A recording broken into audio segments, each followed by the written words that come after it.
In other words it is the rate of flow of electric charges. मैंने शुरू में बोला था ना, in other words it is the rate of flow of electric charges in circuits using metallic wires. Electron constitute the flow of charges. ठीक है ना, electrons constitute the flow of charges. जो मेटेलिक वायर्स होती है ना, उसमें conduction का काम कौन करता है? Electrons. However, electrons were not known at the time when the phenomenon of electricity was first. जब इलेक्ट्रॉन भी लगभग नहीं मालूम था, तब भी लोगों को इलेक्ट्रिसिटी के बारे में मालूम चल गया था. तब ये कन्वेंशन किया गया था कि जो करंट है वो प्रोटॉन की मोशन के हिसाब से होता है. इसकी वजह से होता है, प्रोटॉन की मोशन की वजह से होता है. ये सेट कर लिया गया था, माइंडसेट था कि किसी भी कंडक्टर से फ्लो होने वाला करंट उस कंडक्टर में प्रोटॉन की मोशन की वजह से होता है. बाद में जब ये क्लियर हुआ कि प्रोटॉन तो मोशन करते नहीं है, तब जाके ये बात क्लियर हुई कि इलेक्ट्रॉन की मोशन की वजह से करंट फ्लो होता है. इसीलिए करंट का डायरेक्शन इलेक्ट्रॉन की मोशन की डायरेक्शन के हमेशा अपोजिट होता है. इसलिए मोशन ऑफ इलेक्ट्रॉन्स को बोलते हैं इलेक्ट्रॉनिक करंट, और उसके अपोजिट जो मोशन होती है वो कहलाती है कन्वेंशनल करंट. क्या कहलाती है?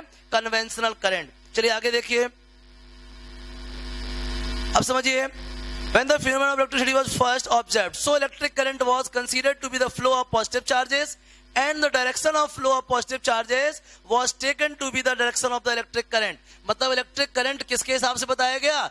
Along the direction of flow of positive charges. ठीक है ना. लेकिन बाद में क्या मालूम चला कि प्रोटॉन तो चलते नहीं है, चलता कौन है? इलेक्ट्रॉन. तो करंट किस तरफ कन्विंस कर लिया गया था? Along the positive charge. Negative charge के अगेंस्ट में कहला गया. तो इलेक्ट्रॉन की मोशन के अपोजिट डायरेक्शन में हमेशा करंट क्या होता है? फ्लो होता है. आगे समझिए. Conventionally in an electric circuit, the direction of electric current is taken as opposite to the direction of the क्या? Flow of electrons which are negatively charges. आगे समझ में? तो आपको सर्किट भी मालूम चल गया और इलेक्ट्रिक करंट भी मालूम चल गया. अच्छे समझ में आ गया सबको? चलिए आगे ध्यान देते हैं. ये क्या था भाई? If a net charge Q flows through across any cross section of conductor. देखिए पहले बता चुका हूं मैं आपको, समझिएगा. क्या लिखा है देखिए. If a net charge Q flows across any cross section of conductor in time t, then the current I through the cross section is I equal to Q upon T. आगे समझिए. The SI unit of electric charge is Coulomb, which is equivalent to the charge contained in nearly 6 into 10 to the power 18 electrons. ये मैं आपको बता देना चाहता हूँ. Actual में होता क्या है, करंट का फॉर्मूला हुआ चार्ज अपॉन टाइम. करंट का फॉर्मूला क्या हुआ? Charge upon time. दूसरी चीज, जो इलेक्ट्रॉन होता है, इलेक्ट्रॉन पे चार्ज होता है 1.6 into 10 raised to power minus 19 coulomb. एक इलेक्ट्रॉन पे चार्ज होता है 1.6 into 10 raised to power minus 19 coulomb. तो किसी ने पूछ लिया एक कूलम में कितने इलेक्ट्रॉन होंगे? एक इलेक्ट्रॉन पे कितना charge? 1.6 into 10 raised to power minus 19 coulomb. तो एक कूलम में कितने electron? 1 coulomb is equals to electron upon 1.6 into 10 raised to power minus 19. अब ये वैल्यू ऊपर जाएगी, समझिएगा. तो क्या आएगा? 10 to the power 19 electron upon 1.6. अब 10 टू द पावर 19 को हम लिख सकते हैं 10 into 10 to the power 18 upon 1.6. Decimal हटेगा तो यहाँ 100 हो जाएगा. 16 6 96, कितना बचेगा? 4 40. 16 2 32, कितना बचेगा? 8 80. 16 5 80. मतलब 1 कूलम चार्ज किसके बराबर हो गया? 6.25 into 10 raised to power 18 electrons के बराबर. कुछ समझ में आया कि नहीं आया? क्या समझ में आया? एक इलेक्ट्रॉन पे कितना चार्ज होता है? 1.6 into 10 raised to power minus 19 coulomb. एक कूलम में कितने इलेक्ट्रॉन होंगे? ट्रांसपोज कर दीजिए, कितने हो गए? 6.25 into 10 raised to power 18 electrons. समझ में आया कि नहीं आया? क्लियर हुआ कि नहीं हुआ? बढ़िया से. चलिए आगे ध्यान दीजिए. इसके बाद छापले मिटा दें इसको. तो एक कूलम में कितने इलेक्ट्रॉन्स होते हैं? 6.25 इंटू 10 रेज़ टू पावर 18. चलिए देखिए. द ऐसा unit of charge is coulomb, पहले बता चुके हम आपको, which is equivalent to the charge contained in nearly इतने electrons. We know that an electron possesses a negative charge. The electric current is expressed by the unit called ampere, named after the French scientist André Marie Ampere. ठीक है ना. 1775 से 1836 तक जिए ये, 1 ampere is constitute by the flow of 1 coulomb of charge पर second, that is, समझिए हमने क्या पढ़ा, करंट का फॉर्मूला क्या है, Q अपॉन टी। समझिएगा, Q को काहे में नापते हैं अपन, कूलाम में, काहे में नापते हैं, कूलाम चार्ज को, और टाइम को काहे में, सेकंड में। तो कूलाम अपॉन सेकंड, अगर मैं कूलाम की वैल्यू 1 कूलाम ले लूं और करंट टाइम की वैल्यू 1 सेकंड ले लूं, तो करंट क्या होगा, 1 एम्पियर। करंट क्या होगा, 1 एम्पियर। अब आप 1 एम्पियर को कैसे डिफाइन करोगे, 1 ampere is the current, 1 ampere is the current when 1 coulomb of charge, 1 ampere is the current when 1 coulomb of charge flowing through a conductor during the time 1 second।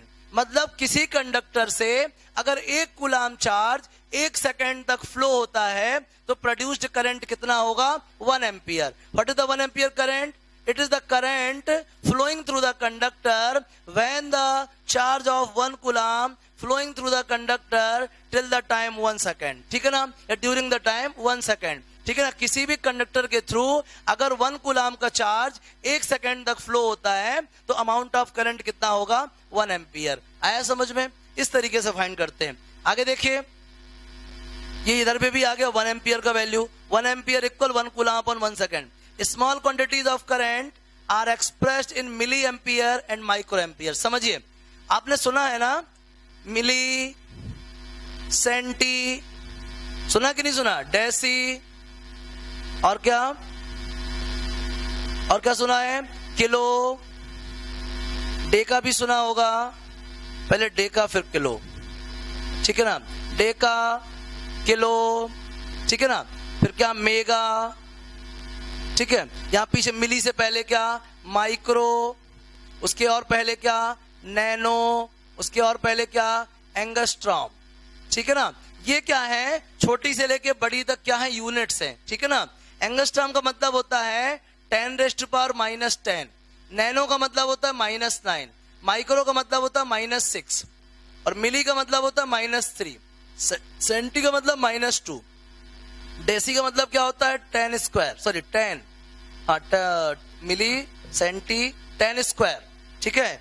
और deci के बाद क्या आता है, kilo, deci के बाद आता है कितना, डेसी का मतलब होता है कितना, 10, ठीक है ना, 10⁻⁻1। फिर आता है क्या, डेका, डेका का मतलब कितना, 10⁻², किलो का मतलब क्या, 10⁻3, मेगा का मतलब क्या, 10⁻6। तो जो छोटा अमाउंट में करंट है उसको मिली एम्पियर या माइक्रो एम्पियर कहते हैं। मिली मतलब 10⁻³ और माइक्रो मतलब क्या, 10⁻6।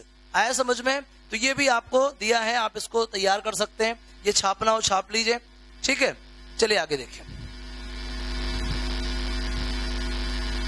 इसके बाद देखिए, an instrument called ammeter measures electric current. चलिए ये देखिए आप, ये आपके बगल में इधर पे सर्किट बना हुआ है, ध्यान से देखिए। यही सर्किट अगर आपको याद हो मैंने शुरुआत में बनाया था, एकदम स्टार्टिंग में। समझिए, एक चीज होती है गैल्वेनोमीटर, क्या होती है, गैल्वेनोमीटर, आगे जाके मैग्नेटिक्स में पढ़ेंगे, ठीक है ना। गैल्वेनोमीटर के बाद एक डिवाइस होती है वोल्ट मीटर, क्या होती है, वोल्ट मीटर, और एक होता है एमीटर, समझना। ये 3 डिवाइस होती हैं, पहला क्या, गैल्वेनोमीटर, दूसरा क्या, वोल्ट मीटर, और तीसरा क्या, एमीटर। इन सब में मीटर लगा है, मतलब तीनों की तीनों क्या है, मेजरिंग स्केल्स हैं या मेजरिंग डिवाइसेस हैं, ठीक है ना। ये डिवाइस भी मेजरमेंट के लिए काम आती है, ये डिवाइस भी मेजरमेंट के लिए काम आती है, और ये डिवाइस भी मेजरमेंट के लिए काम आती है। गैल्वेनोमीटर सिर्फ और सिर्फ करंट का प्रेजेंस डिटेक्ट करती है, कितना करंट है इससे मतलब नहीं है, कम करंट है इससे मतलब नहीं है, ज्यादा करंट है इससे मतलब नहीं है। सिर्फ और सिर्फ गैल्वेनोमीटर ये पता करती है कि हाँ करंट है, कम है, ज्यादा है, कोई मैटर नहीं है। सिर्फ एक ही मैटर है कि उस सर्किट में करंट प्रेजेंट है। ये काम कौन करता है, गैल्वेनोमीटर। एंड्स का पोटेंशियल डिफरेंस मेजर करने के लिए किसकी हेल्प लेते हैं अपन, वोल्ट मीटर की हेल्प लेते हैं। किसकी हेल्प लेते हैं, वोल्ट मीटर की। फिर आता है एमीटर। एमीटर क्या है, ये करंट का अमाउंट मेजर करता है, ये पता लगाता है कि सर्किट के थ्रू कितना करंट फ्लो हो रहा है। तो इसका काम क्या है, करंट को डिटेक्ट करना। इसका काम क्या है, पोटेंशियल डिफरेंस मेजर करना। क्यों, और इसके बाद अमीटर का काम क्या है, करंट का अमाउंट पता करना। आया समझ में? तो गैल्वेनोमीटर सिर्फ क्या करता है, सर्किट में मालूम करता है करंट फ्लो हो रहा है या फिर नहीं। वोल्टमीटर का काम क्या है, वोल्टमीटर का काम है ये देखता है कि उस सर्किट के एंड्स का पोटेंशियल डिफरेंस कितना है। और अमीटर क्या मेजर करता है कि आखिर उस सर्किट से कितने अमाउंट का करंट फ्लो हो रहा है। आ रही बात समझ में? चलिए आगे देखिए। तो यहाँ पे लिखा हुआ है अमीटर, तो आपको तीनों चीजें मालूम चल गई। ये सिर्फ करंट को डिटेक्ट करता है, ये वोल्टेज को मेजर करता है और ये करंट को मेजर करता है। चलिए आइए, ये बना हुआ है सर्किट। मैंने ऐसी सर्किट शुरुआत में बनाया था। देखिए क्या क्या चाहिए। सबसे पहले तो आपको बैटरी चाहिए।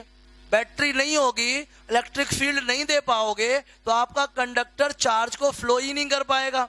मैंने जब ये टॉपिक पढ़ाया था आपको ओम्स लॉ, तब मैंने एक कंडक्टर बनाया था और उधर पे इलेक्ट्रिक फील्ड भी बनाया था, है ना। तो आपको ध्यान आ जाएगा। इस सर्किट के लिए सबसे ज्यादा एसेंशियल क्या है, बैटरी। सोर्स चाहिए, आखिर करंट क्यों फ्लो होगा, चार्जेस के लिए इलेक्ट्रिक फील्ड कहां से मिलेगा।